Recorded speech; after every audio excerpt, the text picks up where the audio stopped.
There exists a fundamental distinction that separates the merely learned from the truly wise, the information collector from the authentic intellectual. In my decades of observing students at the École Pratique de Hautes Études, I have witnessed countless brilliant minds who accumulated vast knowledge yet remained essentially unchanged by their studies. They knew much but became little. The secret I wish to share today concerns the profound difference between studying to know and studying to become. Most approach learning as an external acquisition, gathering facts, theories, and concepts like treasures in a vault. But the contemplative tradition reveals a deeper truth. Authentic study is an interior transformation where knowledge becomes wisdom, information becomes formation, and the mind itself is elevated to participate more fully in truth. This distinction determines whether your intellectual life will be merely professional or truly vocational, whether your studies will inform your memory or transform your very being.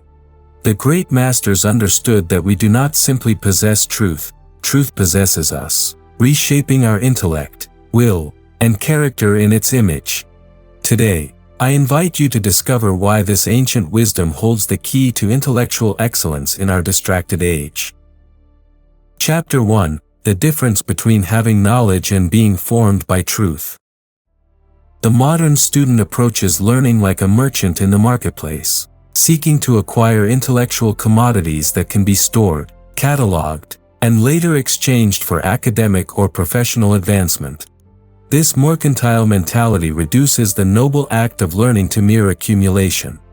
We mistake the container for the contents, the vessel for the wine it should hold.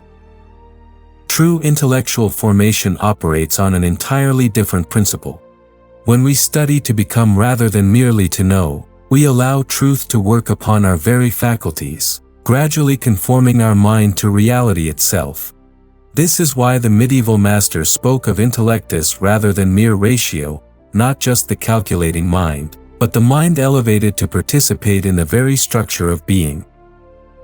Consider how a musician does not simply collect musical facts but allows music to reshape their hearing, their sensitivity, their entire aesthetic nature.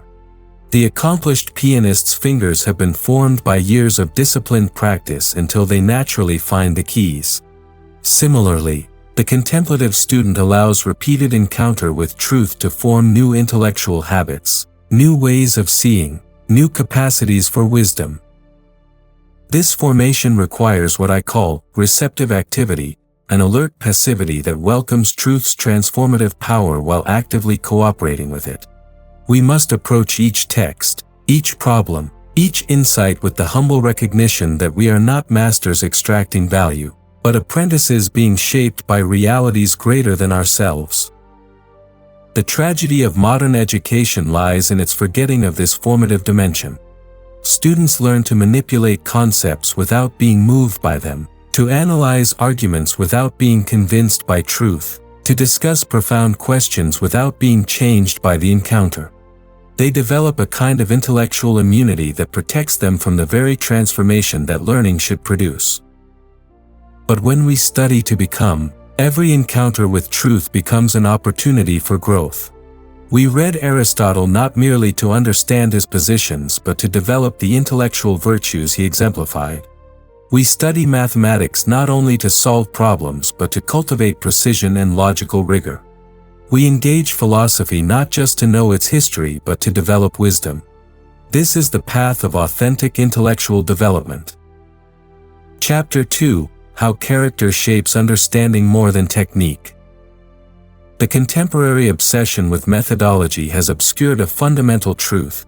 The quality of our understanding depends far more on the quality of our character than on the sophistication of our techniques. A person of noble character with simple methods will achieve deeper insights than a person of disordered character armed with the most advanced analytical tools. This principle flows from the nature of knowledge itself. Truth is not a mere object to be grasped by an external observer, but a reality that can only be fully apprehended by a mind properly disposed to receive it. Intellectual virtues, humility, patience, perseverance, honesty, wonder, create the interior conditions necessary for authentic understanding. Pride, the greatest enemy of learning, blinds us to our own limitations and makes us resistant to correction. The proud student approaches texts seeking confirmation of existing opinions rather than transformation through new truth. Impatience leads to superficial skimming rather than deep penetration. Dishonesty creates internal divisions that fragment our capacity for unified understanding. Conversely, intellectual humility opens us to learn from every source, even from those with whom we disagree. When we study with genuine humility, we become capable of that sympathetic understanding that allows us to inhabit an author's perspective before critiquing it. This is not relativism but intellectual charity, the recognition that truth often emerges through patient dialogue rather than aggressive refutation. Patience, another crucial virtue, enables us to dwell with difficult questions until their deeper meaning emerges. The impatient mind jumps quickly to conclusions, satisfied with initial impressions. But patient contemplation reveals layers of meaning invisible to hurried analysis. Great insights often come not through violent assault but through gentle persistence. Intellectual courage gives us strength to follow arguments wherever they lead, even when they challenge our cherished assumptions. The cowardly mind stops short when inquiry becomes uncomfortable, preferring familiar error to challenging truth. But the courageous intellect perseveres through confusion and uncertainty toward greater clarity. Wonder, perhaps the most fundamental intellectual virtue, maintains our capacity for amazement before the inexhaustible richness of reality. Without wonder, learning becomes mechanical repetition. With wonder, every genuine discovery opens new horizons of mystery and investigation. These virtues cannot be acquired through technique alone but must be cultivated through repeated acts of intellectual integrity. Each time we choose truth over comfort, precision over vagueness, depth over superficiality, we strengthen the very character traits that enable superior understanding. This is why formation of character and formation of mind are ultimately inseparable aspects of authentic education. Chapter 3: The Contemplative Approach to Transformative Reading. Most students read as consumers, approaching texts with the question, "What can I extract from this?" The contemplative reader asks instead, "How can this text form me?" This shift in perspective transforms reading from mining operation to spiritual exercise, from information gathering to interior dialogue with truth itself. Contemplative reading begins with what the monastic tradition calls lectio divina, a slow, meditative approach that allows texts to penetrate deeply rather than merely pass before our eyes. We must resist the modern compulsion to cover large quantities of material quickly. Better to read one page with full attention than 10 pages with scattered focus. The first movement of contemplative reading is careful attention to the actual words on the page. Before rushing to interpretation or criticism, we must simply receive what the author is actually saying. This requires a kind of intellectual asceticism, restraining our impulse to impose preconceived frameworks and allowing the text to speak on its own terms. Next comes the work of understanding, not merely grasping the logical structure of arguments but entering sympathetically into the author's vision of reality. We ask, what world does this author inhabit? What concerns drive their inquiry? What insights have they gained through their particular path of investigation? This empathetic understanding precedes and enables proper evaluation. True contemplative reading then moves to what I call interrogative dialogue, allowing the text to question us as much as we question it. Great books possess an almost living quality, they examine their readers while being examined. We must approach them with the expectation that our own assumptions will be challenged, our perspectives enlarged, our understanding deepened. The contemplative reader also practices what might be called pregnant pausing, stopping frequently to allow insights to gestate in consciousness. When we encounter a particularly profound passage, we must resist the urge to hurry on to the next point. Instead, we pause, reflect, allow the truth to work upon our understanding until it begins to reshape our way of seeing. memory plays a crucial role in this process. Not the mechanical memory that simply stores information, but what the ancients called rumination, the slow, repeated consideration of important truths until they become part of our mental furniture. We must memorize not just facts but formative insights, carrying them within us until they influence our spontaneous thinking. Finally, contemplative reading culminates in what the tradition calls application, discovering how the truths we have encountered should reshape our living. Abstract knowledge that remains merely abstract has failed to achieve its proper end. Truth seeks incarnation in transformed character and action. This approach requires patience and may seem inefficient to minds trained in rapid information processing. But its fruits are incomparably richer than superficial coverage of vast materials. A single truth deeply appropriated can transform our entire intellectual life more than dozens of facts merely noted and filed away. Chapter 4: Why Slow Learning Produces Deeper Wisdom Than Fast Information. In our age of instant access and rapid consumption, the very suggestion that slower learning might be superior appears almost revolutionary. Yet contemplative tradition has always recognized that the most profound truths cannot be apprehended quickly but must be approached with the patience of a gardener tending delicate growth. Speed in learning often indicates not efficiency but superficiality. When we rush through materials, skimming surfaces rather than penetrating depths, we may cover vast territories while remaining strangers to the lands we traverse. The rapid reader accumulates impressions but fails to achieve understanding. The hurried student collects facts but misses wisdom. Depth requires time because authentic understanding involves not merely intellectual apprehension but interior assimilation. Truth must be digested, not just consumed. Like food that nourishes only when properly metabolized, knowledge becomes wisdom only through slow transformation within consciousness itself. Consider how a master craftsman develops skill, not through hasty practice but through patient repetition that gradually forms new habits of perception and response. The accomplished violinist has achieved fluency not by rushing through exercises but by countless hours of careful, deliberate practice that reshape both muscle and mind. Similarly, intellectual mastery develops through sustained engagement with fundamental questions rather than superficial contact with countless topics. Slow learning also enables what I call contemplative saturation, allowing our consciousness to become thoroughly permeated by important truths. When we dwell patiently with a profound insight, it begins to influence not just our explicit thinking but our spontaneous reactions, our intuitive responses, our entire way of interpreting experience. The rapid learner may memorize Aristotle's definition of virtue, but the slow learner allows this definition to reshape their understanding of human excellence. The hasty student notes Aquinas's proofs for God's existence, but the patient contemplative allows these arguments to deepen their sense of divine mystery. Surface contact produces surface change, deep encounter enables fundamental transformation. Furthermore, slow learning cultivates intellectual virtues that rapid consumption destroys.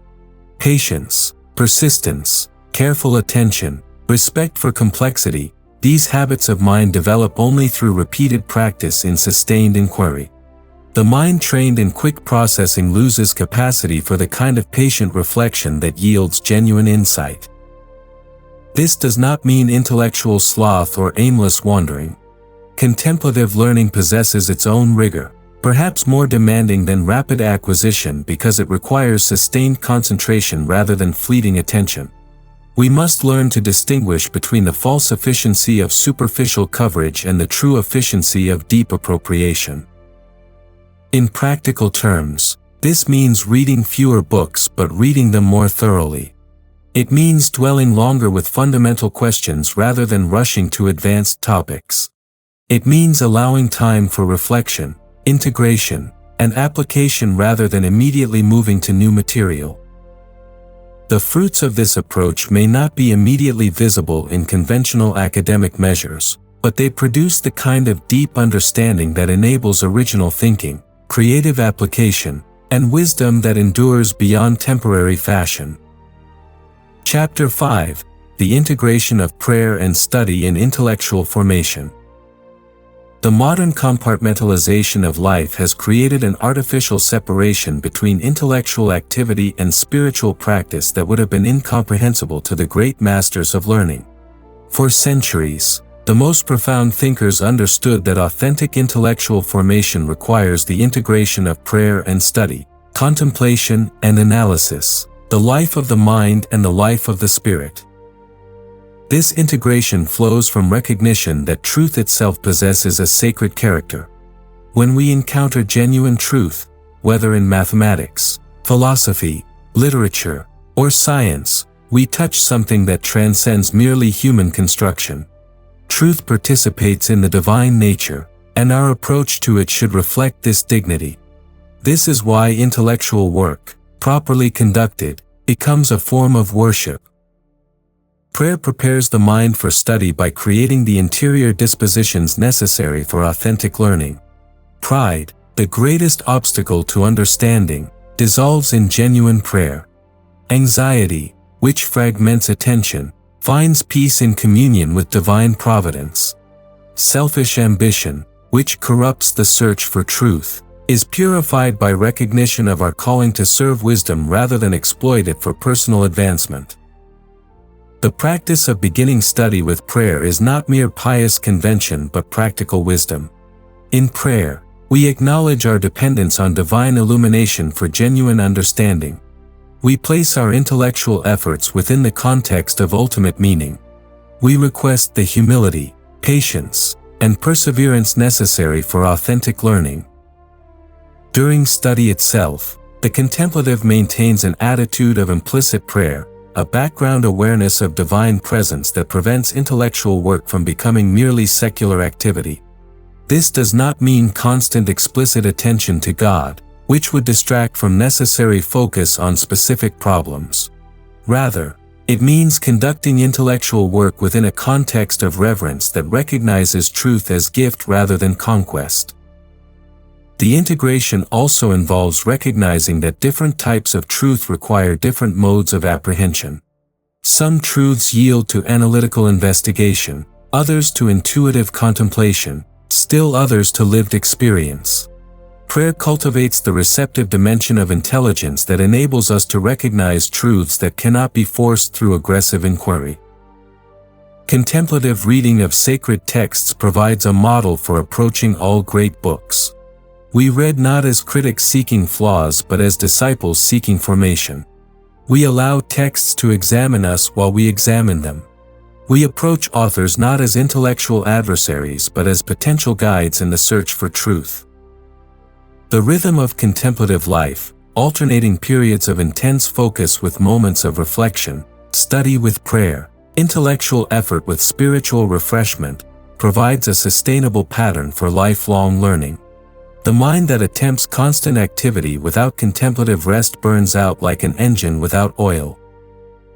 Furthermore, prayer provides the ultimate context that prevents intellectual work from becoming an idol.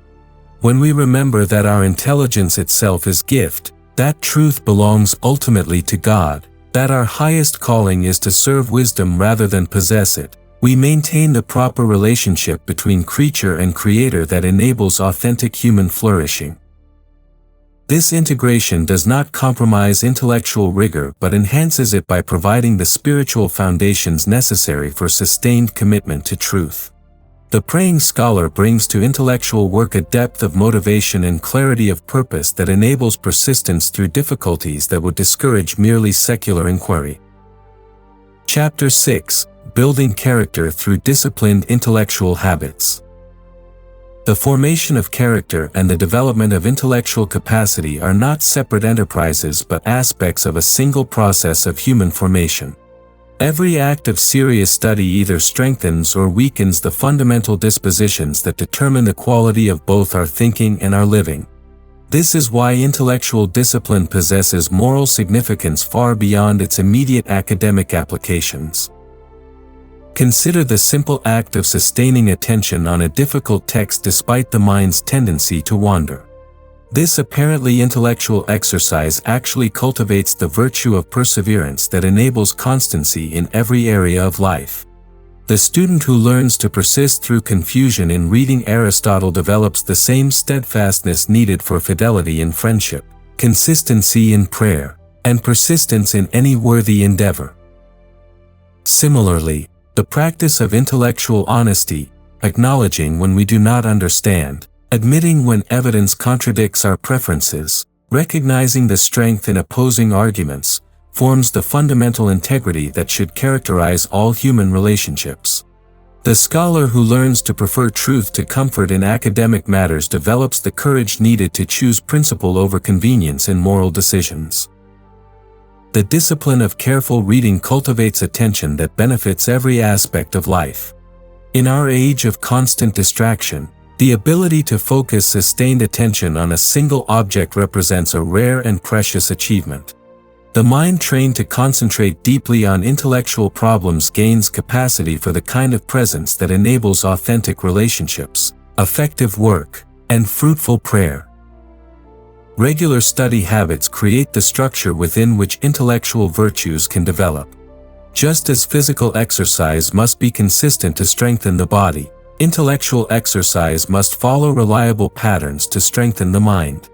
The student who establishes fixed times for reading, reflection, and writing creates external conditions that support interior formation.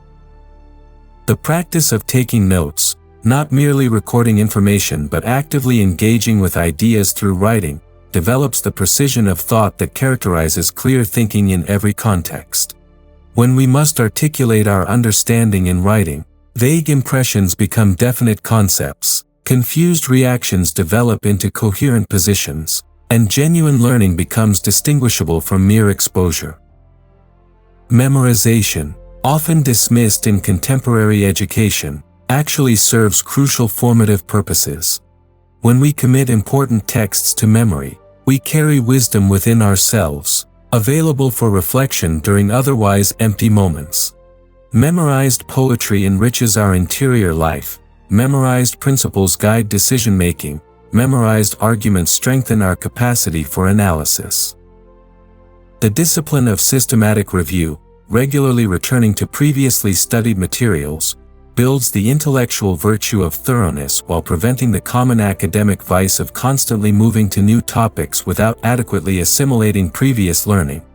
This practice mirrors the spiritual discipline of examining conscience, regularly assessing our progress and identifying areas needing attention. Perhaps most importantly, the practice of intellectual humility, approaching each new text or problem with recognition of our limitations, forms the fundamental receptivity that enables both learning and spiritual growth. Pride makes us resistant to correction in every area of life. Intellectual humility creates the openness necessary for continuous development.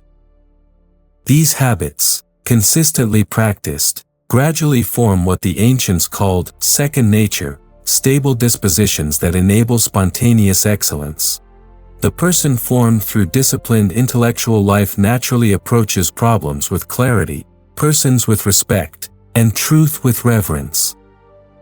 Chapter 7: The Lifelong Journey of Becoming a Wise Person. The distinction between studying to know and studying to become reveals its ultimate significance when we consider intellectual life not as preparation for some future activity but as lifelong participation in the endless journey toward wisdom. True education never ends because human nature never ceases to be capable of greater participation in truth, beauty, and goodness. The wise person understands that each stage of life brings new capacities for learning and therefore new responsibilities for growth. Youth brings enthusiasm and energy for wide exploration. Middle age provides the practical experience that enables deeper understanding of life's complexities.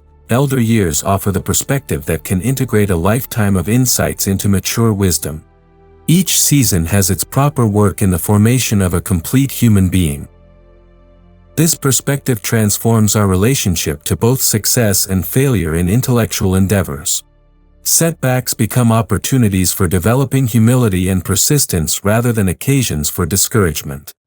Achievements become steps on a longer journey rather than final destinations. The anxiety that accompanies academic competition dissolves when we recognize that our fundamental calling is not to surpass others but to develop our own unique capacity for wisdom. The lifelong learner develops what I call contemplative curiosity, an appetite for truth that grows stronger through feeding rather than weaker through satisfaction.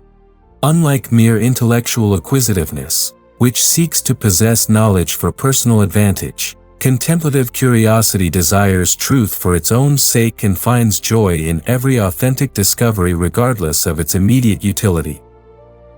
This journey requires what might be called intellectual poverty, the recognition that no matter how much we learn, we remain beginners before the inexhaustible mystery of reality. This poverty is not intellectual defeatism but the humble realism that keeps us open to continued learning. The moment we consider ourselves sufficiently educated, we begin the process of intellectual death. Practical wisdom emerges from the integration of theoretical knowledge with lived experience over time. The young person may understand justice conceptually, but only years of facing concrete moral decisions develop the prudence that enables reliable ethical judgment. Academic knowledge provides crucial foundation, but wisdom requires the slow transformation that comes through testing principles against reality. The formation of judgment, the ability to navigate situations not covered by explicit rules, represents one of the highest achievements of intellectual maturation. Judgment cannot be taught directly but must be developed through countless decisions made under the guidance of principles gradually internalized through study and reflection. Community plays an essential role in this lifelong formation. We cannot become wise in isolation but need the correction, encouragement, and example that come through intellectual fellowship with others committed to the same journey. The community of learners provides both support during difficulties and challenge to prevent complacency. The ultimate goal of this journey is not merely personal fulfillment but service to truth and humanity. The person formed through contemplative study becomes capable of contributing to the intellectual and moral health of human community. Knowledge becomes wisdom precisely when it enables us to serve goods greater than ourselves. This service takes countless forms: teaching that forms future generations, writing that preserves and transmits insight, leadership that applies principles to practical situations, friendship that embodies wisdom in relationship. The particular expression matters less than the fundamental orientation toward service rather than self-aggrandizement. The journey toward wisdom thus becomes simultaneously the most personal and most universal of human endeavors.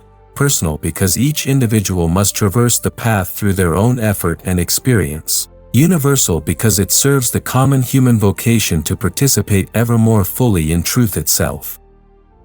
Conclusion. The choice between studying to know and studying to become determines not merely the quality of our education but the very trajectory of our human development. In our age of information abundance and attention scarcity, the contemplative approach to learning offers not escape from modernity but the wisdom necessary to navigate it successfully. When we embrace study as formation rather than mere information gathering, we discover that intellectual life possesses a sacred dignity that transforms both mind and character. Every encounter with truth becomes an opportunity for growth. Every act of sustained attention develops virtues that serve us in every area of life. Every moment of genuine understanding participates in the divine gift of illumination that enables human flourishing.